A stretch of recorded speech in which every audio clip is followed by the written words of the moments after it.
Tara, magbaktas-baktas na punta sa'yo sa mga. Kaya para mabuhi ang ato mga kalabuan. Na bumaba ako ng maaga kasi kagabi nakita ko binuhay na lahat ng Christmas light dito sa garden. So, i-capture natin.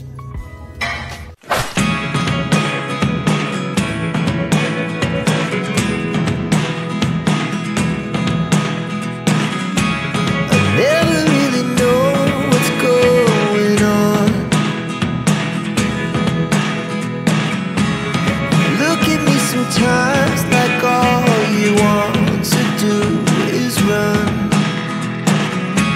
Hear me out, hear me out.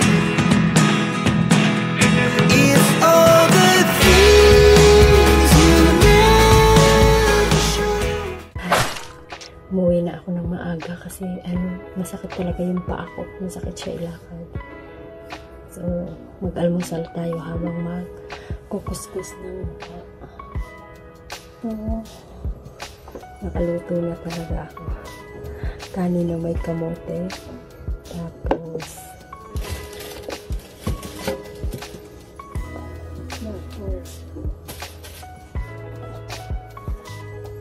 yung ulam ko yung paksiw na tulingan ng isang araw, diba? Naluto ako. Namimiss ko nang mag-almusal ng kanin. Matagal na akong hindi naka-almusal ng kanin.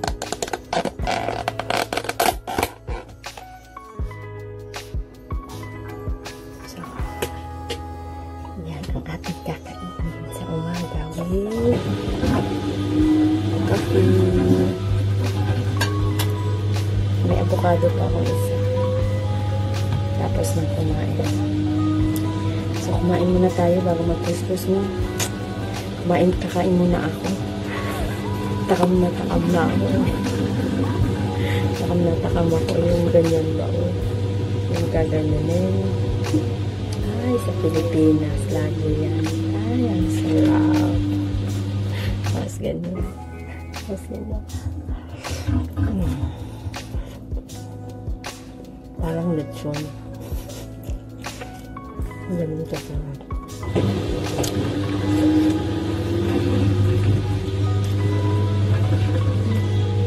Okra.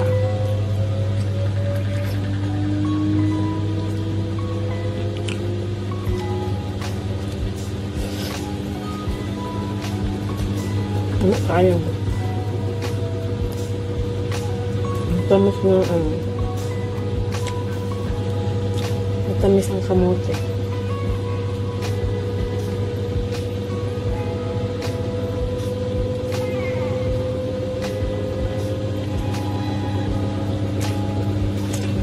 Tapos maasim-asim yung aking paksiw.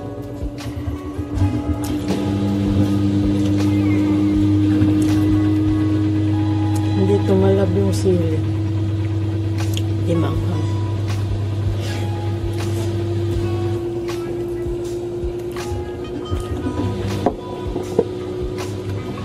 Kain muna ako mabilis, ha?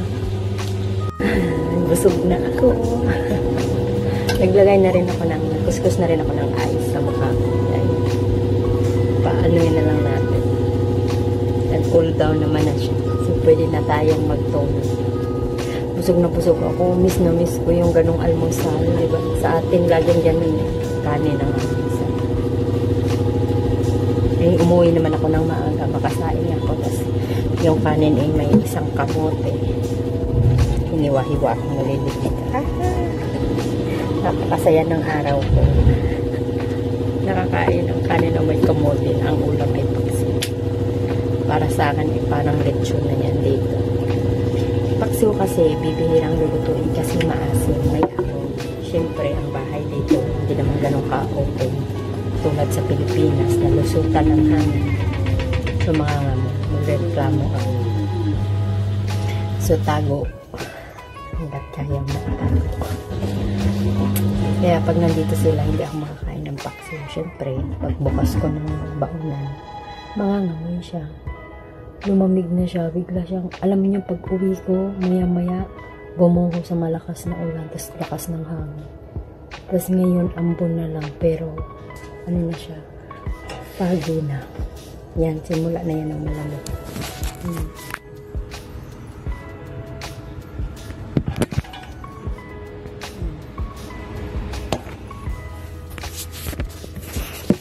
So, yan na. Sabi nila nga alas 9 ng umaga. Malamig na. So, pag ganyan ang panahon, maraming nagkakasakit. Kahapon ang init. Kagabi rin mainit. Tapos biglang ano yung panahon. Hindi ako gumawa ng fruit juice kasi nakakita nga ako nito.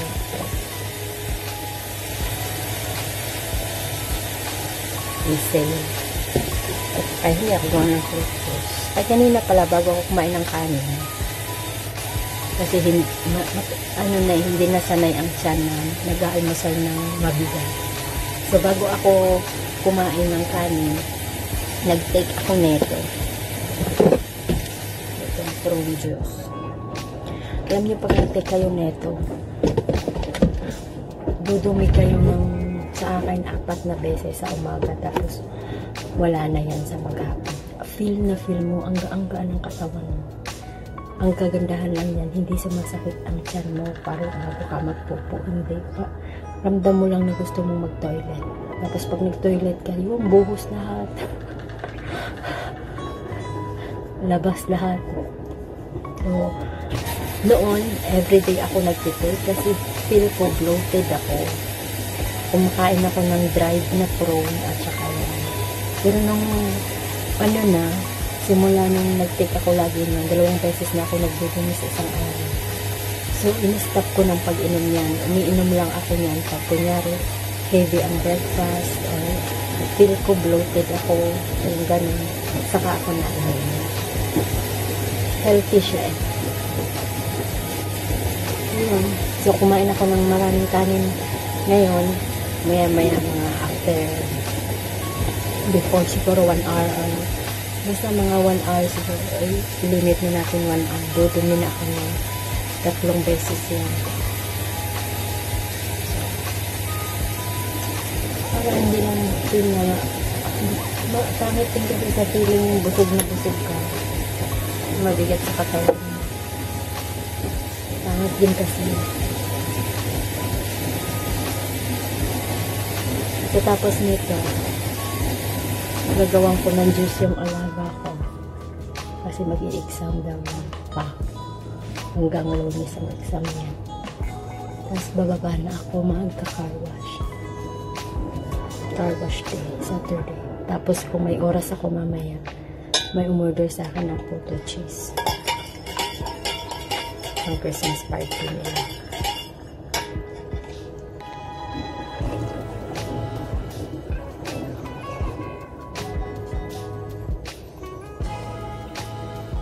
Ang bilis na mamig ng kape kong lagay ko sa bintana. Ang bilis na mamig. Sakit talaga ng paa ko. Yung talampakan. Research ko na sa YouTube, ay walang gamot. Nawawala lang daw to.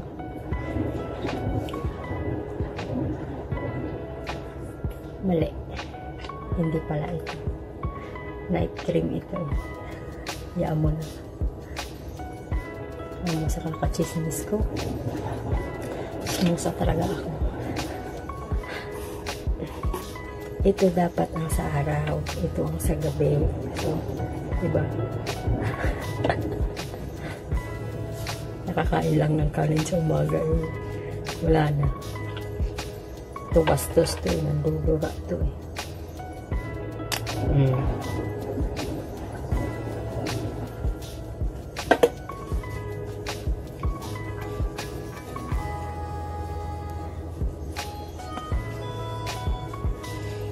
Bago simulan ang trabaho mga kakuskus, magkuskus ng mukha.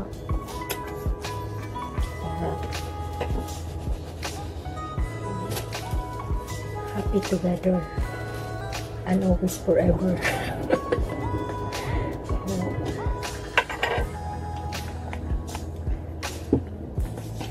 Hindi ako makapagsalon, mahal.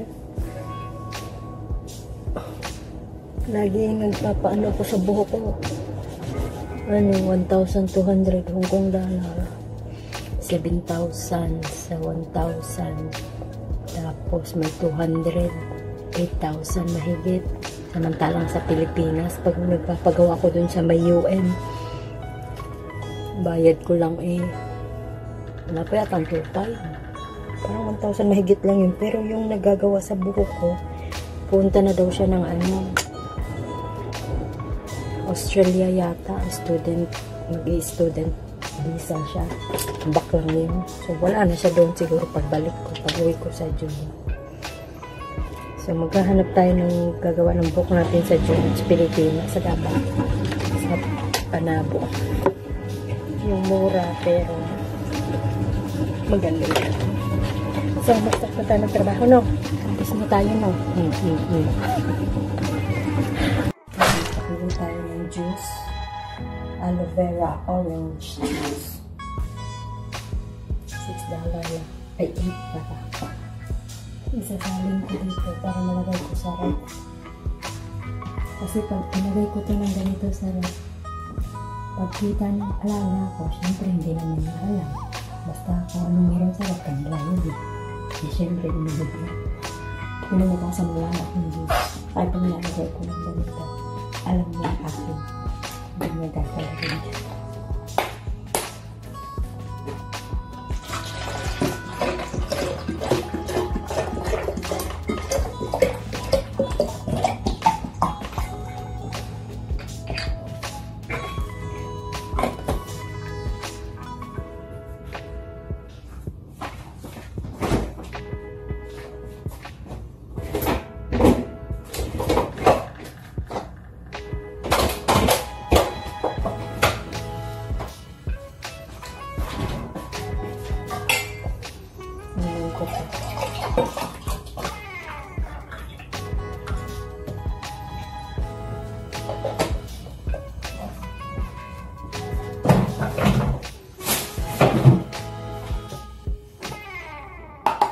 Sarap to eh. Yung juice niya orange, tapos mayroon siyang cubes na aloe vera. Pag hindi to siya sale, $22 yata.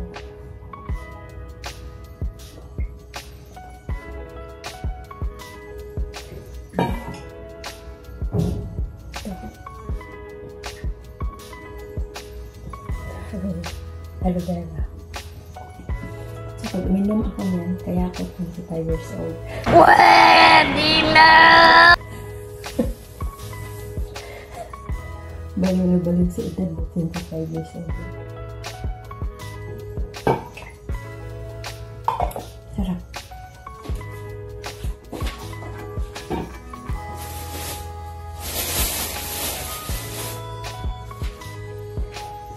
Ito ay galing sa atin. Sabi ni Mama, meron bang ganyan sa inyo? Kasi sabi nila, basa niya na ito, Del Monte. Sabi niya, ito daw ay Del Monte from Philippines. Kung mabibili ka ba niyan? Sabi ko, meron man sa amin, especially sa lugar namin. Hindi siya makasabi. Dalhan mo ako pag-uwi ka. Kasi dito naman, pag nag-aalis lang sila, hindi uso ang pasaluto. Pero pag may mga dala sila, mga biscuit, yung binibigyan ako. So pag umuwi ako, hindi rin ako nagdadala. Kasi nape-pressure ako pag kunyari pasalubungan ko sila.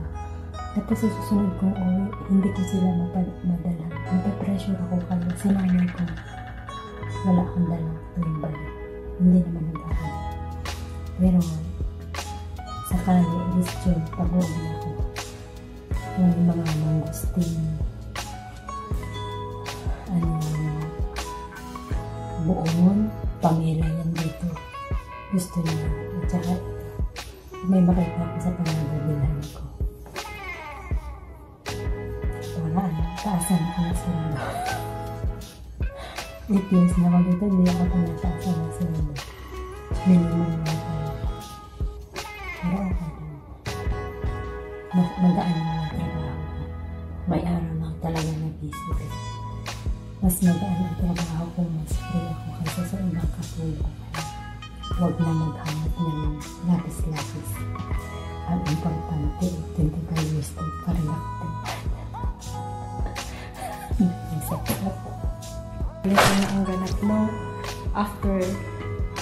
hours. Kanina 20 degree. Ngayon 12 na. So, magka-car wash ako. Ganyan ang tsura ko. Tapos mamaya, pag naglinis ako, magka-gloves na ako. Yan na ang ganapan. Para akong suman. Ayoko ng mga ganitong suot na i-emphasize yung aking baba.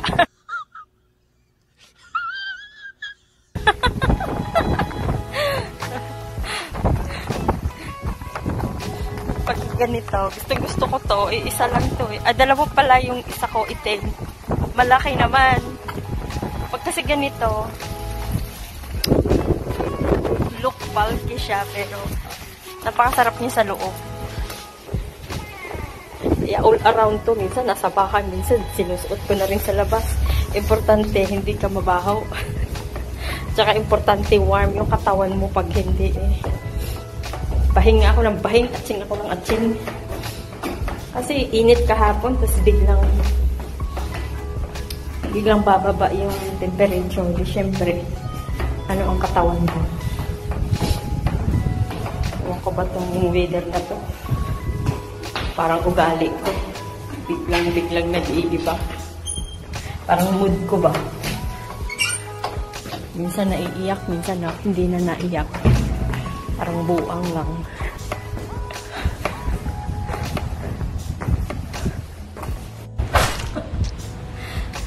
Malamig. Kapag malamig,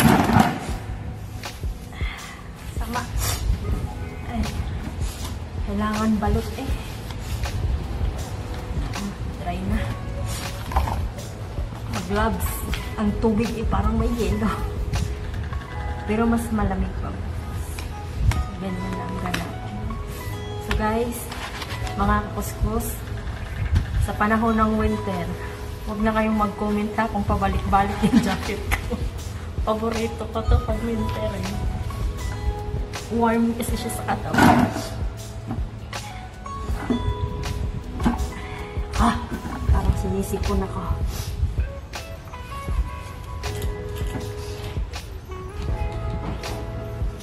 Ay.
Hindi pa ako nag-lunch. Alas 2 na.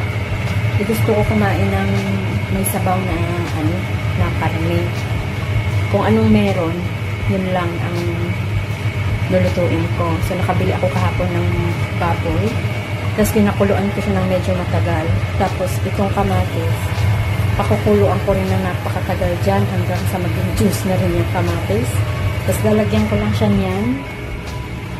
Tsaka yung radish at tsaka yung sili at tsaka yung sibuyas dahon. Ganyan lang. Ganyan lang kasimple kung anong meron sa kusina. Yun lang niluluto ko. Basta mailaman ko sa tiyan ko at saka medyo mainit. So, itong ulam na to, hindi ko agad mauubos to. Hindi naman kasi ako pala ulam. So, hanggang kasi Sunday bukas, baka lalabas ako or ba. Doon hanggang Lunes na tanghalian na yan. So, ganun lang. Kung anong meron sa kusina, yun lang. Lahat ng ginagawa ko dito ay DIY. Ilagay ko na yung sili, sibuyas dahon, at saka tawag yun, radish. Yun lang ang meron sa bahay eh. So, yan lang. Pakukuluan ko yun ang pakukuluan. Pagkain na nga. Diba? Simple lang. So, ito na ang ating sinabawang DIY na karne. So, tinikman ko. Masarap. Kasi nga DIY. So, kasi pork yan. Dapat may pork cubes. Dahil sa wala akong pork cubes, pero may chicken cubes ako. DIY nga. May chicken cubes. Yung tinikman ko, masarap. Masarap. Malasa. Tapos maanghang. So, let's eat na, no? Yan na.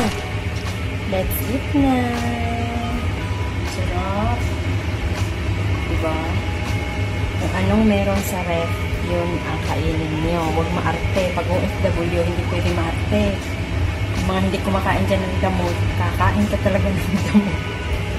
So, yan na. Hindi mo na ako magpatis kasi hindi maganda sa katawan yung lagi magpatis. Yan naman yung sobrang malasa. Minsan, tinatabangan ko yung luto ko, tapos nagpapatis ako. Pero ang patis hindi talaga maganda. So, tingnan nyo. Dread! Simple ra kaay ni Dread. Kaya kainin mo ni Dread. Let's eat! Yung lambot, oh. Ayan. Oh. Nada. Sarap. Masarap pala yung magluto ka ng pork. Tapos kasi nga wala kang pork cube. Ilagay mo ang chicken cubes. Sarap pala. Ang sarap. Ang lasa.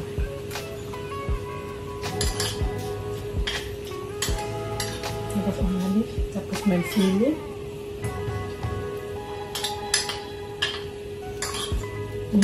Ang anghang.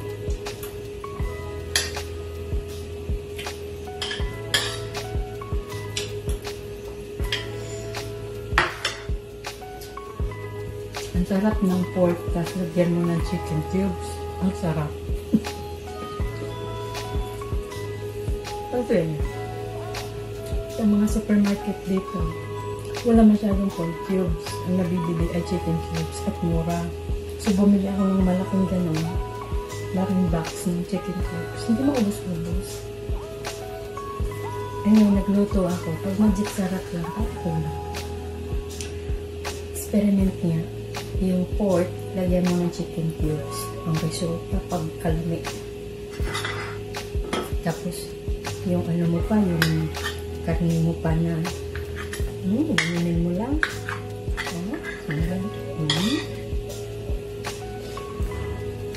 Mamit tayo.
magluto ko og taro.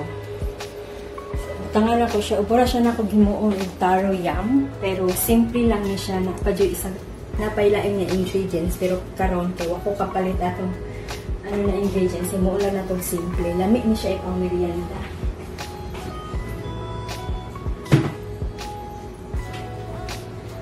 Taro, murag gabi sa Bisaya, manyata ni. Not sure. Basta taro. Ganahan kay kuan.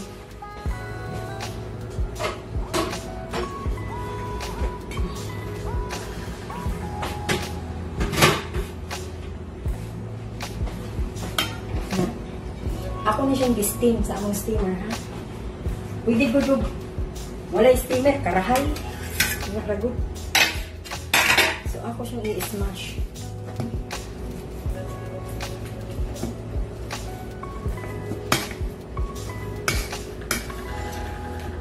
Mas lami kung na atong kuan, kremisada. Kaya lang wala, man ko kapalit. So, kay, kung may kaon ani, merenda. Wala po na akong dinero. Hindi na akong pagkanon. Kumain na kasi ako ng kanin kaninang 3. Yeah, sobrang kanin na. Tapos diba nag-almusal din ako ng kanin. Yeah. Yeah. So,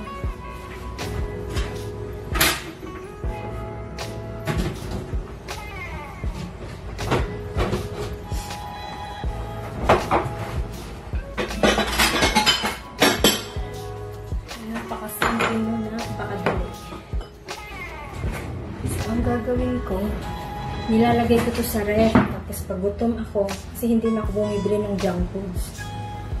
Kasi parang ang taas ng uric acid ko. Galing pa to. So, ito na lang muna. Condensed milk. Pinaka-easy to ha. Yung isa, mas madali siyang gawin. Mas masarap yun. Kaya lang eh. Hindi ako nakapunta ng Philippine store. Ito ay pampalasa lang ba? Diba? Tapos ipag ilagay mo yan sa ref, katagalan mong kain, nagiging creamy ng creamy siya. Pero alam niyo guys, pag ginawa, mga kakuskos, pag binalot niyo to sa wrapper, yung turon, tapos iprito nyo, pero pag binalot nyo, yung malamig na ha, kasi pag mainit po, putok sa mantika. Alam niyo pag pinrito nyo, ang sarap-sarap kainin, ang creamy. Pangalan ngayon, ang bango. Ang amoy ng taro at saka ng condensed milk. Ang sarap. Tingnan nyo. Ang creamy niya. Merienda. Nasa sa inyo kung damihan nyo ng condensed kasi sa akin tama na. Basta magmukha lang siyang ganyan. Tapos nilalagay ko yan sa ref. Tapos pag gutom, kakainin. Ganyan lang. Diba? Sa susunod yung other way naman ang ipapakita ko. Ito naman ay simple lang. Nakikita mo naman, creamy na siya tingnan. Creamy ba tawag niya? Basta parang ano siya. Yun lang. Yun lang.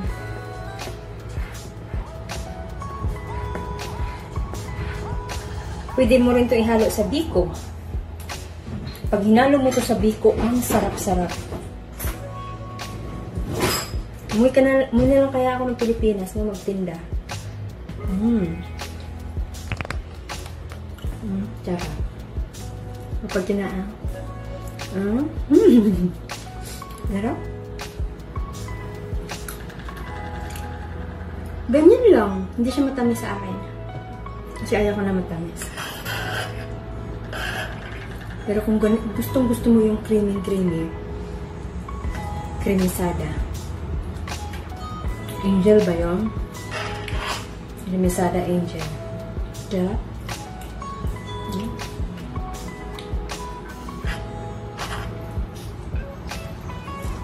Kung nagtatanong ng steamer, ganito yung steamer.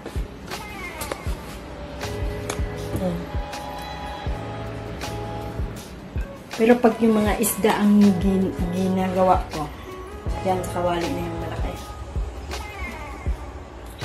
Oh, yan nakapunan ko. Sarap. Simple. Pero I think is masustansya. Diba?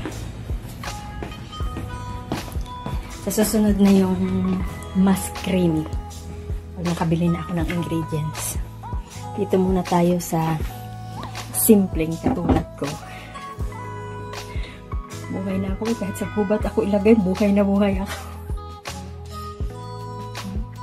Sarap. Sarap to yung ganitong panahon, malamig. Dati ginagamit ko kamote. Utot ako ng utot. Sabagay, kahit nga naman hindi ako nakain ng kamote, pala utot na. Pag kumain akong kamote, lalo lang akong nautot ng nautot. Kaya, hindi ko alam. Sasarapan talaga ako sa taro. Sarap? Ay. Umanadyo ko mga kakuskus. Butan kayo akong amo kay ng problema sila. Kaya gusto nila butang agaman kabinet diri sa akong kwarto yun. Di na ako dili na. Ikuha na ganing lamesa. Butangan pag kabinet. May samot nagkaguot. Ngayon siya. Pagpati ni mong sugalingling, is it very dark when you go toilet in the middle of the night? Nako, sir. Buha siya guwan ka na sa tawag ani. Sige, tawag ani. Naalaman sa Pilipinas na. Kaya siya, butangan ako pinahanap para makasensor na naitao. Automatic light. Kalimot ko sa tawag ani. Kaya siya, pinatay pang ilaw, pinatry. Try mo nga, try. Sabi niya, lagyan daw niya ng ano-ano dito. Sabi na among babae, ayaw niya nga. Kasi pag nilagyan na kung ano-ano, ang sikip. Kinuha nga yung table ko dito. Kahit init ko, pumayag ako kasi gusto ko may lugar. May space yung kwarto. Kasi ang liit talaga ng kwarto. Ngayon na kinuha, namumroblema ko ano naman ilalagay. Sabi ko, ayaw, wag na. Wala rin naman ako ilalagay kasi wala naman ako masyadong gamit. Kasi dito kasi sa Hong Kong, drawer lang kasi ang ibibigay sa iyo. Kaya na kung napapansin niyo, yung damit ko pabalik-balik lang yan. Kasi sa isang araw, pag pang summer, ang damit ko ilan lang yan, pabalik-balik, 3. Kasi merong history dito na na-terminate. Matagal na siya sa amo niya. Na-terminate siya bigla. Ura-urada siya pinababa. Gabing-gabi, ang dami niyang gamit. Wala siyang luggage kasi hindi niya expected na i-terminate siya eh. So, ang nangyari, ang dami niyang strap bag. Hindi siya makahanap ng boarding house. Kasi nga ura-urada. 10 oras ng gabi. Bagyo pa yung signal number 8. Paano ka diba? Kailangan pag bumaba ka, wala nang balikan. Kaya lagi yung pinapaalala dito at saka sinasabi yung nanonood ako dito ng mga vlogger na tayo dito ay hindi naman talaga permanente at saka ugali ng amo, ugali mo minsan nagkakabanggaan, nagkakainitan pag bigla kang pinababa at ang dami mong gamit. So, diba? Kaya ako, pang bahay ko, pang alis ko, bilang lang yan kasi wala din akong lagayan. Ang space ko dito ay drawer lang. Noong bago pa akong dating, 3 drawer lang binigay hanggang sa dumami ng dumami yung gamit ko. Sinasaway ako ng babae at bakit daw napakadaming gamit. So, pinadala ko na sa Pilipinas ngayon na hindi na ako nagpa-package kasi namamahalan na ako. Tapos, magastos masyado. So, yun. Di kaunti lang yung damit ko. Pambahay ko, 3. Kaya, sa vlog ko, nagbibihis ako ha. Hindi ako mabaho. Sadyang, yan lang talaga yung damit ko. Tapos, pang winter. Yan. Ang importante naman, hindi ka mabaho. kahit paulit-ulit yung damit mo, importante, hindi ka mabaho. Ganun lang. Bakit ba magpapaka-high class kung hindi naman kaya, diba? Natutuwa lang ako sa kanila kasi the more na nagtatagal ako dito, parang family na rin ito sa lalo na yung amo kong lalaki. Kasi siya naman talaga namamahala dito sa gamit, mga konting ano dito, siya talaga yun. Kaya tinatanong ako kung komportable ba ako dito sa gamit sa kwarto, kung anong gusto kong idagdag. Ayaw ko nga. Ayaw ko maraming anit-anit. Gusto ko simple lang. Kung anong kailangan yun lang. Kasi ang sikip pag daming gamit, tas dami-dami ilalagay, tas hindi naman kailangan. Ayaw ko ng ganun. Kung anong kailangan yun lang. Tas kanina sabi niya lagyan ko ng ganito, ganyan, ganyan. Sabi ni Ma'am, ayaw niya nga, huwag mong pilitin. Natatawa ako kasi silang mag-asawa nagtatalo. Kasi pinakita ako ni Ma'am ng drawing ng drawer. Lalagay daw dito. Sabi ko, ayoko. Kasi wala naman ako ilalagay. Kasi binigyan na naman ako ng panibagong 3 drawer. Itong pinaglagyan ko ng cellphone. Dati ilagayan to ng damit ni lalaki. Tinanggal niya. Binigay niya sa akin yung space. So yung gamit doon sa table na tinapon, nilagay ko dito. Malaki to. 3 drawer. Kaya okay na. Sabi ni Sir, hindi daw niya nakikita na nilalabas ko yung pangkuskus sa mukha. Kaya ginawa na ko nito. Ilagay ko daw yung pangkuskus ko sa mukha. Nung nailagay na, hindi niya nakita yung gapas, yung cotton.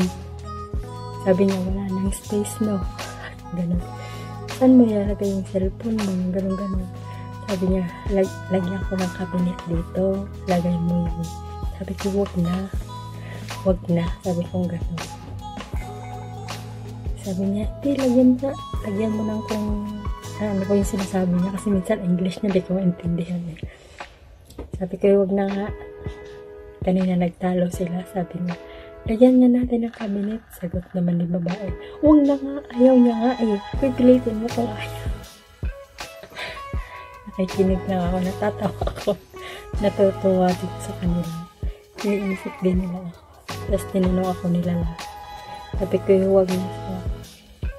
Okay na ako sa ganyan. Yun lang. Crib na tayo. Ang dami kong ginawa sa araw na to. Ang lamig. Hindi ako sure bukas kung mag-hiking ako o hindi. Kasi sa sobrang lamig. Binigla ako ng lamig. 20 degree tapos biglang bukas daw ay umula na. Bibitak na. Bukas yata ay 11. So, guys, thank you for watching my video ha. Mag-enjoy kayo. Simple lang yan. Pang araw-araw. So, mga gustong pumunta dito, nasa ibang bansa, nanood kayo ng vlog ko. At may idea na kayo kung ano ang trabaho sa Hong Kong. Kaibahan lang, wala akong alagang bata. Kasi pag may alaga kang bata, mostly ikaw naghahatid sa school, mamadali ka balik para asikaso sa bahay. Yan ang kaibahan ng may bata at walang bata. Mga kakuskus, thank you sa pag-nood ng aking mga videos. Subscribe na kayo, mag-like, mag-share para ganahan ako araw-araw gumawa ng video. Ingat kayo. Bye-bye. Good night.